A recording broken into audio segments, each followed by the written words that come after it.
Comment les ninjas ont-ils récupéré leur pouvoir élémentaire après la saison 16? Eh bien c'est ce que nous allons découvrir dans cette vidéo. Tout d'abord, allez, salut à tous, Stéphane Joe. Aujourd'hui on se retrouve pour cette nouvelle vidéo sur la suite du livre La quête des pouvoirs perdus. Avant de commencer, si tu es intéressé par lire le livre en français, rends-toi sur le premier lien dans la description. Le livre La quête des pouvoirs perdus est divisé en 4 grandes parties.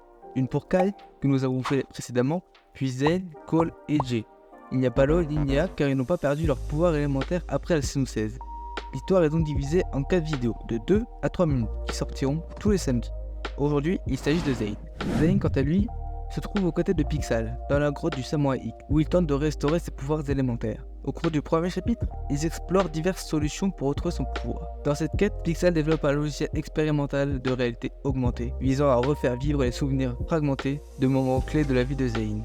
Lors de cette première séance, Zane revient un souvenir où il affronte un colossal dragon de glace, ce qui entraîne une perte de confiance en lui. Avec l'aide de Pixal, Zane surmonte ses peurs, réalisant que le dragon n'était qu'une illusion. Il proclame alors fièrement « Je suis le ninja de Titan !» Puis se joint une joie collective, incitant les maîtres élémentaires à libérer pour la première fois leurs dragons respectifs. Ce souvenir évoque un sourire chez Zane, bien que de nouvelles questions surgissent à nouveau. Zane, pressé de réciter, demande à Pixal de le renvoyer dans un autre souvenir.